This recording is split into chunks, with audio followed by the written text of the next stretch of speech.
그들은 총 대신 키보드를 들었다. 2014년 전 세계의 사이버 공간이 마비되었다.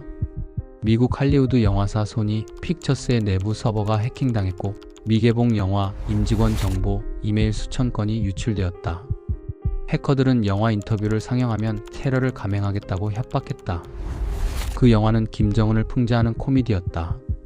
처음엔 모두 장난이라고 생각했다. 하지만 미국 FBI는 그 배후로 북한을 지목했다. 그날 전 세계는 처음으로 라자루스 그룹 레저러스 그루프이라는 이름을 듣게 되었다. 그리고 그것은 단지 시작에 불과했다.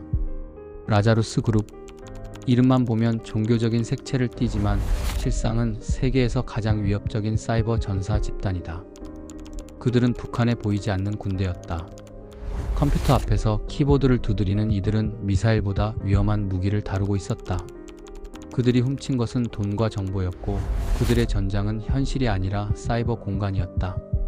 총을 쏘지 않고도 북한은 세계 경제를 흔들었다. 이 조직의 탄생은 김정일 시대로 거슬러 올라간다. 1990년대 말 북한은 심각한 경제 위기를 겪고 있었다. 고난의 행군 시절 굶주림과 붕괴의 그림자 속에서 김정일은 새로운 무기를 찾았다. 그것은 군사력이 아닌 지식이었다. 그는 IT 인재들을 모으기 시작했다. 당시 평양 김일성 대학, 김책공업대학, 미림대학 등에서 해킹과 전자전을 연구하는 비밀 학과가 생겨났다. 미림이라는 이름의 학교는 사실상 사이버 공작원을 양성하기 위한 군사기관이었다. 학생들은 남한의 인터넷 구조, 암호체계, 미국의 보안 시스템 등을 배웠다. 그들은 키보드로 싸우는 군인이었다. 북한은 그때부터 해킹을 단순한 범죄가 아니라 전략 무기로 보기 시작했다. 김정일은 사이버전을 적의 뇌를 공격하는 전쟁이라 불렀다. 당시 세계는 인터넷 시대의 초입이었고 그 누구도 사이버 공격의 위력을 제대로 이해하지 못했다. 하지만 북한은 이미 한 발 앞서 있었다. 그들은 군대의 한 부서를 사이버 부대로 전환했다. 그것이 바로 지금의 정찰 총국 121국 그리고 라자루스 그룹의 전신이었다. 2000년대 초 북한의 해커들은 본격적으로 활동을 시작했다. 처음엔 단순한 정보 수집이었다. 남한 정부 기관과 군 관련 사이트를 해킹해 문서를 빼냈다. 그러나 점차 그들의 기술은 급속도로 발전했다. 북한은 정식 해커 부대를 창설했고 그 구성원은 6,000명이 넘는 것으로 추정된다. 이들은 군사적 서열에 따라 편성되어 있으며 평양뿐 아니라 중국 단둥, 선양, 러시아 블라디보스토크 등 해외 거점에서 활동했다. 이유는 간단했다. 북한 내부에서는 인터넷 접근이 제한되어 있었기 때문이다. 그들은 해외의 자유로운 네트워크 환경을 이용해 전 세계를 공격했다. 라자루스 그룹이라는 이름이 처음 세상에 등장한 것은 2009년이다. 이들은 한국의 정부기관과 은행, 방송사를 동시에 공격하는 대규모 DDoS 공격을 감행했다. 당시 남한의 주요 웹사이트 수십 개가 마비되었고 7.7 디도스 대란이라 불렸다. 이후 2013년 3.20 사이버 테러로 불리는 또 다른 공격이 발생했다. 이때는 은행 전산망이 완전히 파괴되어 ATM이 작동을 멈췄고 방송사 서버가 모두 삭제되었다. 라자루스 그룹은 마치 실제 전쟁처럼 공격을 진행했다. 그들은 남한 사회의 혼란을 만들어내는 동시에 자신들의 기술력을 과시했다. 하지만 북한의 목표는 단순한 교란이 아니었다. 그들은 점점 더 실질적인 돈벌이로 방향을 바꿨다. 국제 제재로 인해 외화가 급하게 필요했던 김정은 체제는 해킹을 하나의 외화벌이 수단으로 전환했다. 2015년 이후 라자루스 그룹은 금융기관을 집중적으로 공격하기 시작했다. 2016년 그들은 역사상 가장 대담한 금융 해킹을 감행했다. 바로 방글라데시 중앙은행 사건이었다. 라자루스 해커들은 SWIFT 국제결제망을 해킹해 미국 뉴욕 연방준비은행 계좌에서 8,100만 달러를 빼돌렸다. 단지 컴퓨터 몇 대로 그들은 은행 금고보다 견고한 금융 시스템을 뚫었다. 그 돈은 필리핀 카지노를 거쳐 세탁되었다. 일부는 북한으로 흘러들어갔다. 이 사건은 전 세계를 충격에 빠뜨렸다. FBI, CIA, 인터폴이 동시에 수사에 착수했지만 라자루스 그룹의 흔적은 마치 유령 같았다. 그들은 IP를 수백 번 우회했고 가짜 계정을 만들어 증거를 지웠다. FBI는 라자루스의 해커로 박진혁이라는 북한인을 지목했지만 실제 신원은 여전히 미궁속이다. 라자루스 그룹은 얼굴이 없는 전사였다. 북한 내부에서는 이 해커들을 사이버 영웅이라 부른다. 그들은 군복 대신 흰 셔츠를 입고 총 대신 마우스를 잡은 병사들이다. 국가로부터 특별 대우를 받으며 가족에게는 고급 아파트와 배급이 제공된다. 그들의 월급은 일반 군인의 10배 이상이며 평양에서도 가장 높은 사회적 지위를 누린다. 북한 체제에서 가장 잘 사는 사람들 중 일부가 바로 이 해커들이다. 그러나 그들의 삶은 철저히 통제되어 있다. 해외 파견을 나가도 가족이 인질로 잡혀있고 이메일 한 통조차 감시당한다. 그들은 국가를 위해 살지만 동시에 감옥 속에 있는 것이다. 라자루스 그룹의 내부는 철저한 군사식 구조로 운영된다. 명령은 평양의 정찰총국 본부에서 내려오며 해커들은 팀 단위로 움직인다. 한 팀은 공격용 악성 코드를 만들고 다른 팀은 침투, 또 다른 팀은 자금 세탁을 담당한다. 공격 대상은 금융기관뿐 아니라 암호화폐 거래소, 방산기업, 연구소, 그리고 심지어 백신 개발 기관까지 확대되었다. 그들은 필요한 돈과 기술을 가리지 않았다. 목적은 하나, 체제 유지였다. 북한은 더 이상 미사일만으로는 생존할 수 없었다. 국제 제재로 무역이 막히고 외화가 고갈되자 사이버 공격은 체제의 생명줄이 되었다. 김정은은 사이버전을 핵과 함께 쓰는 비대칭 무기로 규정했다. 그에게 라자루스는 보이지 않는 핵이었다. 한 번의 클릭으로 은행을 마비시키고 한 줄의 코드로 세계의 서버를 무너뜨릴 수 있는 힘. 그것은 핵보다 조용하지만 훨씬 더 교묘하고 위험했다. 2016년의 방글라데시 중앙은행 사건은 세계를 경악하게 만들었다. 단 몇 명의 해커가 컴퓨터만으로 8천만 달러를 훔쳤다는 사실은 군사 공격보다 더 큰 공포를 불러일으켰다. 그리고 그 배후에 북한이 있다는 것이 밝혀지자 세계는 새로운 현실을 인정해야 했다. 북한은 더 이상 고립된 폐쇄 국가가 아니었다. 그들은 이제 사이버 공간이라는 전장에서 싸우는 기술 강국이었다. 그러나 그것은 국가의 명예로운 발전이 아니라 생존을 위한 범죄적 진화였다. 김정은 체제는 라자루스 그룹을 국가의 비공식 재정기관처럼 운용하기 시작했다. 방글라데시 사건 이후 라자루스 그룹은 자신감을 얻었다. 그리고 그들의 공격은 더 대담해졌다. 2017년 인류 역사상 가장 광범위한 랜섬웨어 공격이 시작된다. 이름은 워너크라이 WANNACRY. 이 악성 코드는 전 세계 150개국 30만 대 이상의 컴퓨터를 감염시켰다. 병원, 공장, 정부기관, 학교까지 마비되었다. 파일이 모두 암호화되고 이를 풀기 위해서는 비트코인으로 돈을 지불해야 했다. 한순간에 전 세계가 혼돈에 빠졌다. 그리고 이 공격의 흔적은 또다시 북한의 라자루스 그룹으로 이어졌다. 워너크라이는 단순한 범죄가 아니었다. 그것은 북한의 사이버 능력을 전 세계에 과시한 사건이었다. FBI는 코드 분석을 통해 라자루스가 사용했던 해킹 툴과 동일한 흔적을 발견했다.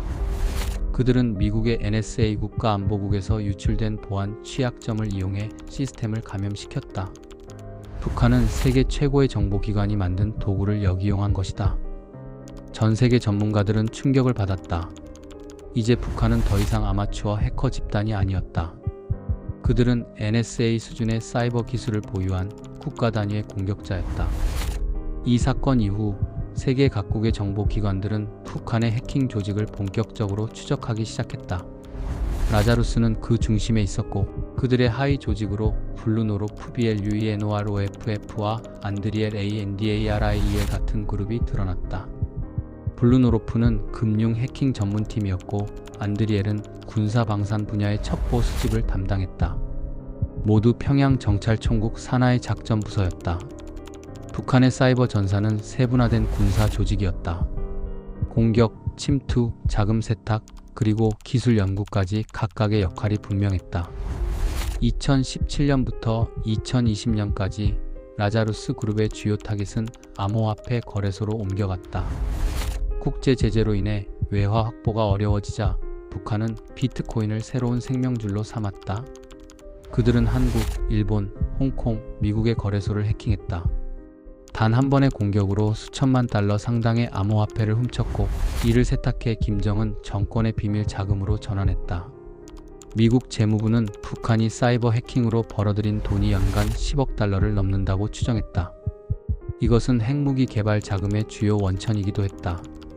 핵과 해킹 두 축이 김정은 체제를 지탱하는 쌍두마리였다. 라자루스 그룹은 자신들의 흔적을 남기지 않기 위해 치밀한 방법을 사용했다. 그들은 VPN과 프록시 서버를 수백 개 거치며 심지어 다른 국가의 해커 조직으로 위장하기도 했다. 러시아, 이란, 중국의 IP 주소가 종종 등장해 수사기관들을 혼란에 빠뜨렸다. 그들의 악성 코드는 거의 예술에 가까웠다.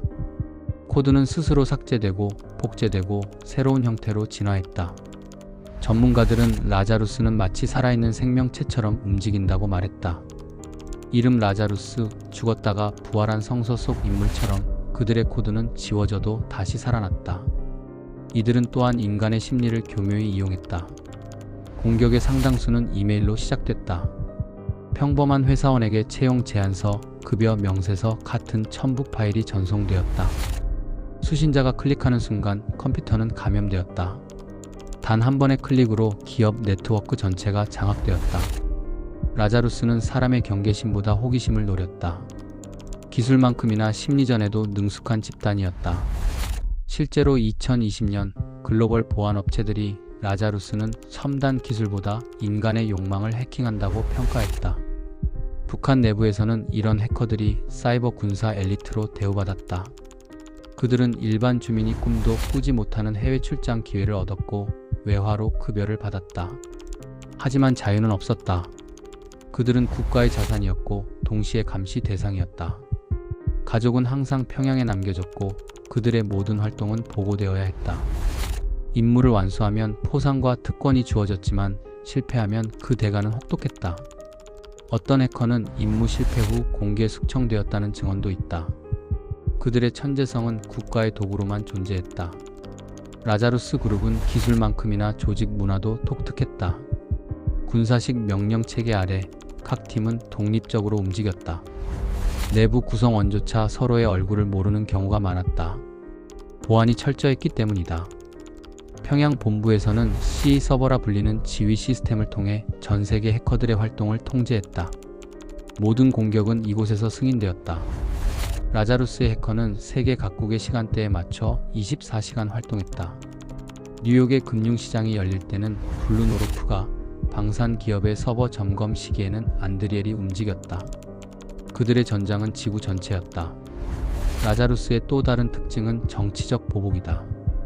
소니 픽처스 해킹처럼 김정은이나 북한 체제를 조롱한 기업이나 인물은 반드시 공격받았다. 2020년에는 한 북한 인권단체의 웹사이트가 해킹당했고 인권활동가의 이메일이 유출되었다. 그 메시지는 명확했다. 우리를 건드리면 어디든 침투한다. 북한은 사이버 공간을 새로운 외교 무대로 삼았다. 총 대신 해킹, 외교 대신 협박. 그들의 전략은 단순하지만 효과적이었다. 공포는 언제나 침묵보다 빠르기 때문이다. 그러나 라자루스의 공격이 거듭될수록 세계는 그들의 정체를 점점 더 파악하기 시작했다. 미국, 유럽, 한국의 정보기관은 라자루스의 흔적을 데이터베이스로 구축했다. 악성 코드 패턴, 이메일 주소, 암호화폐 지갑의 이동 경로까지 추적했다. 이제 라자루스는 더 이상 완벽히 숨어있지 않았다. 하지만 그들은 여전히 활동 중이다. 기술은 바뀌었고 목표는 변했다. 예전에는 은행이 목표였다면 이제는 인공지능 연구소, 블록체인 기업, 군사 위성 시스템이 그들의 표적이다. 전장은 더욱 넓어지고 더 정교해졌다. 2020년대에 들어서며 라자루스 그룹의 공격은 더욱 교묘해졌다. 그들은 이제 단순한 금전적 해킹 조직이 아니라 김정은 체제의 전략적 무기였다. 국제 제재가 강화될수록 북한은 더욱 사이버전에 의존했다. 핵무기처럼 거대한 시설이 필요하지 않았고 발각될 위험도 적었다. 필요한 것은 단지 노트북, 인터넷, 그리고 수천 킬로미터 떨어진 지령뿐이었다. 김정은은 이를 조용한 전쟁이라 불렀다. 세상은 전쟁을 느끼지 못한 채 공격당하고 있었다.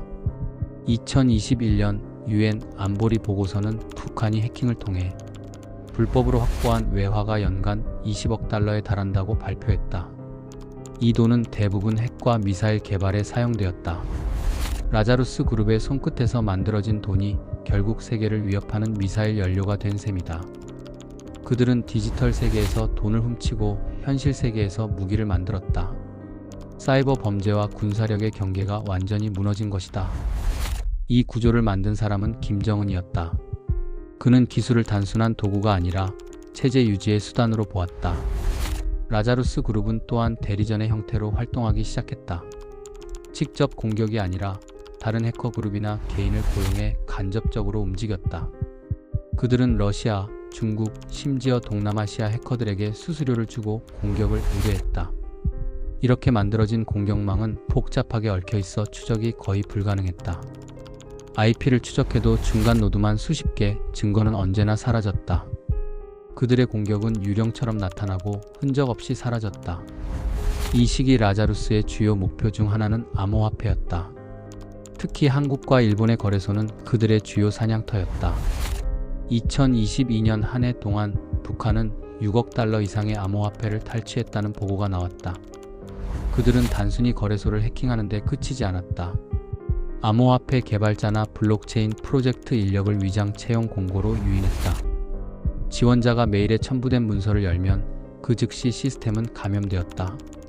이렇게 라자루스는 사람의 꿈을 이용해 공격했다. 좋은 일자리를 구하려던 이들이 자신도 모르게 북한의 해커에게 문을 열어준 것이다. 라자루스 그룹은 기술적 해킹을 넘어 이제 인공지능과 자동화 기술까지 이용하기 시작했다. AI를 이용한 패턴 분석으로 보안 시스템의 약점을 찾아내고 자동화된 스크립트로 수천 대의 서버를 동시에 공격했다. 한 해커 출신 망명자는 이렇게 증언했다. 우리는 인간보다 빠르게 생각하는 기계를 만들었다. 그것이 우리의 무기였다. 북한은 인공지능을 단순히 기술이 아니라 전투 자산으로 보고 있었다. 인공지능 해킹, 자동화된 침투, 디지털 심리전. 이제 그들의 전쟁은 한층 진화했다. 북한 내부에서 이런 기술은 철저히 국가 통제 아래 있다. 라자루스 해커들은 평양 중심가의 고층 건물에서 생활하며 외부와 완전히 단절된 환경에서 일한다. 그들의 하루는 새벽 6시에 시작된다. 체조, 충성 구호, 그리고 12시간의 작업. 그들의 모니터에는 코드와 숫자만이 존재한다. 모든 활동은 감시되고 기록된다. 보안 요원이 복도마다 배치되어 있고 인터넷 사용은 중앙 통제 서버를 통해 관리된다. 그곳은 디지털 감옥이었다. 그러나 아이러니하게도 이 감옥이 북한의 가장 강력한 무기였다. 해외에 파견된 해커들도 마찬가지였다. 중국, 러시아, 동남아시아에 있는 북한 IT 노동자들 중 상당수가 라자루스의 하위 네트워크로 작동했다. 그들은 프리랜서 개발자인 척 일하며 전 세계 기업의 보안망에 접근했다. 실제로 2022년 미국 FBI는 북한 IT 기술자들이 가짜 신분으로 미국 기업의 원격 근무 형태로 취업하고 있다는 경고를 발표했다. 이들은 급여를 암호화폐로 받고 그 돈은 북한 정권으로 송금되었다. 사이버 해킹은 이제 일종의 합법적 외화벌이로 위장된 것이다. 라자루스 그룹의 본질은 여전히 불투명하다.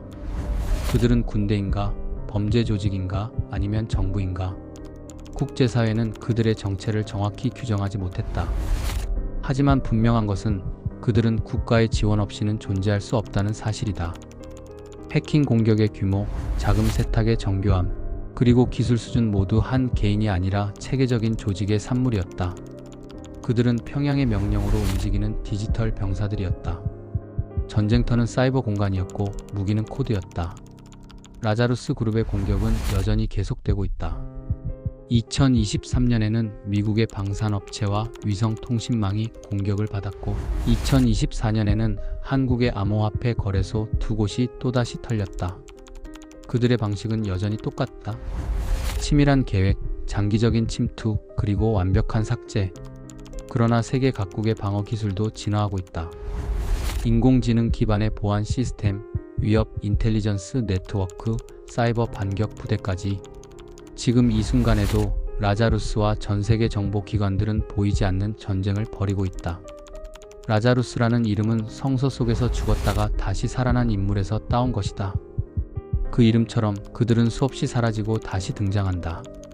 수사망이 좁혀지면 새로운 조직명으로 부활하고 서버가 차단되면 새로운 네트워크에서 다시 시작한다. 그들은 결코 죽지 않는다. 북한이 존재하는 한 라자루스는 부활한다. 그리고 그들의 키보드는 오늘도 어딘가에서 세계를 향해 소리를 내고 있다. 이제 우리는 묻는다. 사이버 전쟁의 끝은 어디인가? 북한의 라자루스 그룹은 단지 해커 조직이 아니라 하나의 징후다. 현실과 가상의 경계가 사라진 새로운 전쟁의 시작이다. 과거의 전쟁은 총과 폭탄으로 이루어졌지만 미래의 전쟁은 데이터와 코드로 싸운다. 그리고 그 최전선에는 여전히 라자루스가 있다. 그들은 어둠 속에서 움직이고 빛을 이용해 공격한다. 그들의 존재는 공포이지만 동시에 경고다. 아무리 견고한 시스템이라도 한 줄의 코드 앞에서는 무력하다. 북한의 해커 엘리트들은 지금도 진화하고 있다. 그리고 그들의 다음 목표는 아직 누구도 모른다.